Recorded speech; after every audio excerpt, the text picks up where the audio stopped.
ended on downs, and Jackson State was able to spoil the debut for Florida A&M. Hey, boy, ain't no fucking way, boy. Boy, ain't no way, boy. Boy, ain't no way, boy. Boy, ain't no way, boy. Boy, ain't no way, boy. Boy, ain't no way, boy. Boy, ain't no fucking way. What's good, y'all? Welcome back to the CFL podcast, and y'all, today we're going to be talking about the good, the bad, and the ugly of the Orange Blossom Classic, but this time it's going to be on FAMU. Now, we know there weren't a lot of bright spots for FAMU in the game. They struggled heavily on offense, so, I tried to think of as much good as I can for them during that game, something that they could build off of going into next week in their home opener versus Fort Valley State. But we'll get into all that soon. So let's get into it. So first up, for the good, all right, Bishop Bonnet was a positive for FAMU on the offensive side of the ball, okay? He's only, 5'6", 5'7". Dude was finding a way to crank out yards. He was averaging, 5 yards a carry. He finished the day 16 carries of 80 yards. He was getting those yards up the middle, what it seemed to be more easier than Peyton Pickett did for Jackson State. And, usually when you have a smaller running back, you want to get him to the outside. You want to bounce him to the outside. But no, FAMU was running him up the middle, and surprisingly, he was doing a really good job. He was getting in between those tackles, especially the few times that FAMU was running a hurry-up offense. He was getting in between those tackles, and he was grinding it out. There were times where he was caught in the backfield, and he broke the tackle, and he was able to at least get it back to the line of scrimmage. He was very elusive for the FAMU offense. Although, because of the sheer dominance of Jackson State's defense, he wasn't able to break it off for a big run. Because what did they preach? If you were watching the docuseries, what did Jackson State preach? Running to the ball, everybody flying to the ball. So he would make one or two people miss, but eventually you got 6 or 7 more guys coming right at you. And it was really nothing he could do. So he was able to get 5 yards a carry, which is really good, really good. I don't know a coach who wouldn't take 5 yards a carry, okay? But FAMU wasn't able to make anything out of it because, you were still trying to get Rashawn McKay going and everything like that, and it just wasn't working on that front. Now I'm going to say this. Your quarterback search is narrowed. You had it down to 3 quarterbacks. You got 2 more to look at now. You just got 2 to look at. Rashawn McKay isn't the guy. And I'm kind of disappointed that he wasn't, being that he was the guy. We'll talk about that in the bag. You have Cameron Sapp and you have Junior Maritovich, and those 2 guys are going to be battling, all right, for the starting job. I need to see Cameron Sapp versus Fort Valley State just as well as Junior Maritovich. You really need to find this out and fast, all right? What guy you're going to go with for the rest of the season. You have to. Because after Fort Valley State, it's not going to get easier than that. And y'all still have a legitimate roster. You have a legitimate shot to make noise in the SWAC. So get this quarterback situation figured out. Don't take your time with this. You've had enough time, all right? You made the wrong decision. It happens. It's okay. But now it is time to see who's going to be that starter versus Fort Valley State. Because if you can't get it done at Fort Valley State versus Fort Valley State, whoever your quarterback may be at the time, you just can't cut it for me for the rest of the season. Now, I will say this. When Junior was in the game, when Junior Maritovich got in the game, things seemed a lot calmer. Everything was flowing a little bit more smoothly than it was when Rashawn McKay was in the game. He wasn't able to get it done passing as well. But I think the presence that he showed in the pocket, his ability to run when a look isn't there and nobody's open, the way he commanded the offense for a little while, I think he was a lot more decisive with the throws that he's made. He took the pressure better than Rashawn McKay did. Like when Rashawn McKay was getting hit over and over and over again, I mean, my God, there was a play that, even like I said in my last video, there was a play that JSU only sent a 3-man rush. And because of those hits that Rashawn took, he darted out of that pocket early, like way too early. And I was just like, oh, he's rattled. His confidence is gone. That's it.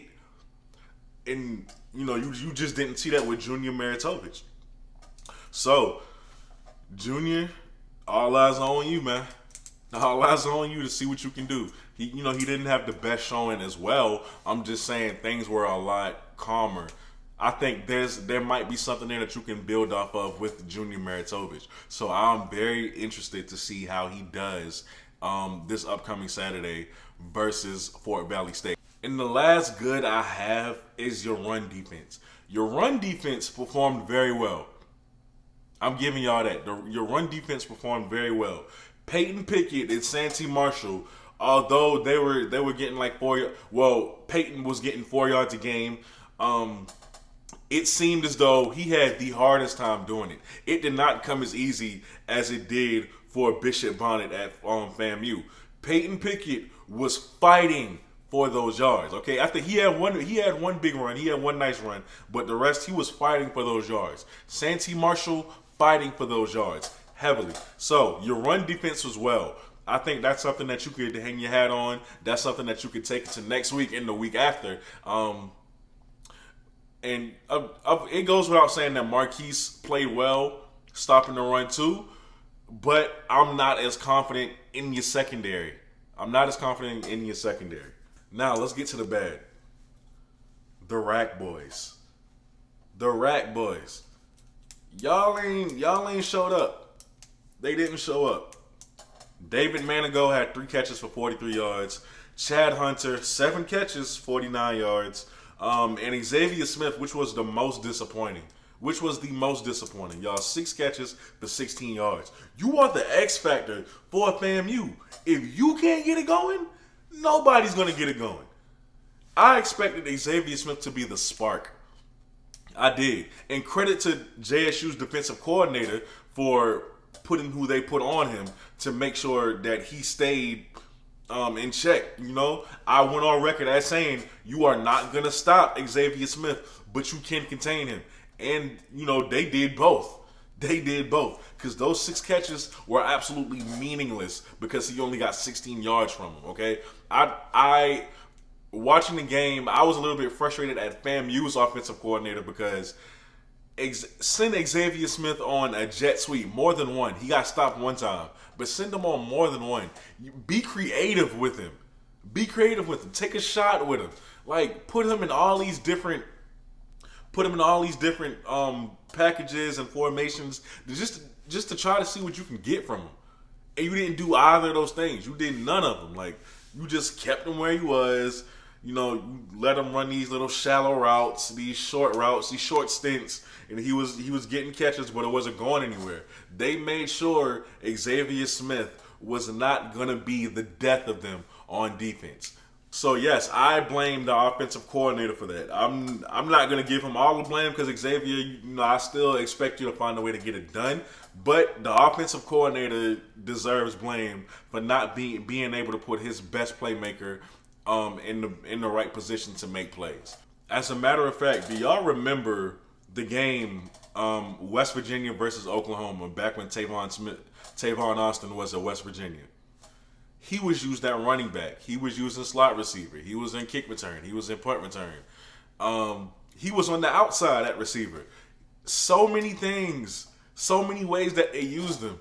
And he ended up having, 500 all-purpose yards that game? Something ridiculous like that. I know y'all seen the highlight tape. It's one of the greatest highlights ever made. Of course, I ain't finna show y'all for copyright reasons. I know he copyrighted that. So, but yeah, they found a way to use their biggest playmaker during that game against the Oklahoma Sooners. But for some reason, you did not even attempt to do the same thing for Xavier Smith at FAMU, and I just don't get it. I don't understand it. I'm glad this was a great game. Y'all know I go for JSU anyway, but I wanted it to be a close game. I'm glad that it was a close game, but I wanted to see more of an offensive explosion than what we saw, and it didn't happen, and that frustrated me on behalf of JSU's offensive coordinator as well as FAMU's offensive coordinator. It frustrated the living hell out of me. Both of them just weren't good. And finally, we got the ugly. All right? Yo, if I'm being 100% honest with you, at no point were you in charge of this game, FAMU. At no point. At no point did you control anything in this game. If I'm being honest, JSU really almost beat themselves. If I'm being honest. Out of all those fumbles, out of all those turnovers, one was caused by y'all. One. What? Two, because you did have a stop on 4th and 1, if I'm not mistaken, which was really good. Like I said, it goes back to that run defense. Y'all did really well on that front. But as far as the fumbles go, only one was on y'all, and that was because of Shador holding the ball out while he's trying to run to the side and look for someone to be open. Again, just him trying to do too much. And, you know, one of your defenders was able to poke the ball free. So I'll give you that. But JSU really almost beat themselves. The penalties, I think they had 8 for 58 yards. 8 penalties for 58 yards. I could be wrong on that. When FAMU had the ball, at no point was I thinking they gonna score. They gonna score. Like, every time JSU's offense didn't get it done, I was looking at I was looking at the JSU defense like, they're gonna get it back. They're gonna get it back. Like, I had full confidence in JSU's defense just because of how they played from the start. And, like, y'all did nothing to put JSU's defense on their heels. Absolutely nothing. Now, there was one point in the game where Junior came in and y'all were running this hurry up offense, and you were able to you were picking up yards on the ground with Bishop Bonnet for the simple fact that those linemen were tired and they started standing straight up. The defensive linemen for JSU were standing straight up. They couldn't get anything going because those guys were tired and they couldn't sub anybody out. And I think y'all took advantage of that very well. But then you stopped with the momentum that you had on that drive by, again, trying to pass it when, you know, the running was working well. So I don't know, man. It was just frustration all around for FAMU. And the last, for the very ugly. Freshmen literally owned y'all this game. Okay? Like, oh, God. Oh. Yo. From Trevontae Rucker to Cameron on defense. Shador Sanders did a really good job through the air, but we know he had problems fumbling. So I'm not even going to count Shador just for the fumbles. And only for the fumbles. Okay? But Trevontae Rucker and Cameron, I forget Cameron's last name, but Cameron on defense, the outside linebacker. Oh my goodness. I think outside linebacker is safety, one of them. They legitimately were not scared of anybody y'all had on defense. I'm not going to say Marquise, but yo, they didn't care. They didn't care. They were like, Trevontae Rucker was bodying that corner. Trevontae Rucker is a 4-star guy coming out of high school. Remember that. So he is of high prestige. But he was bodying that corner. They could do nothing with him. And Cam was just so unscared. Cam was ready to put the hit to anybody. To anybody. And I love to see it. I absolutely love to see it. But it's not a good look for y'all. It's not a good look for y'all. And I'm not saying that y'all are going to have trouble this year, because you're not. I mean, you've been on a long layoff, and I'm giving y'all an excuse for that. Y'all been on a long layoff. This was your first game action in like 2 years, and I only expect y'all to get better. But, you know, the reason why people are coming at y'all the way that they are is because the trash talk was there. The trash talk was there. Y'all was so sure on Rashawn McKay being the guy. You were so sure that JSU, no matter who they brought in, they weren't going to have a chance. And you only lost by 1, but like I said, the score should have been 21-6. It should have been 21-6, but JSU shot themselves in the foot because at no point did you have control over the game. So take those few positives. You go into next week versus Fort Valley State. Of course, you're going to win that game. You get better. You find out who your quarterback is this week, and I think y'all will be fine moving forward. But as for the Orange Blossom Classic, it just wasn't a good showing. It was not a good showing. But I'm very excited to see where FAMU ends up this year, finishes up this year. I can't wait for them to play Alabama A&M and, you know, bigger teams in the SWAC and everything like that, just to really see how they do. Very excited for it. And yeah, that's just about it. Y'all, thank you so much if you've made it to the end of the video. I would have had this video out for y'all this morning, but, you know, I got home this morning after work. I was genuinely tired. I didn't wake up until 1:30 to 2 o'clock, somewhere between there. And now I'm making this video for y'all. But I am off these next couple of days, so expect more content on the way. Like I said, I really appreciate y'all for watching. Thank you if you made it to the end of the video. I go by the name of Kobe, and you are watching the CFL podcast. I'm out. Peace.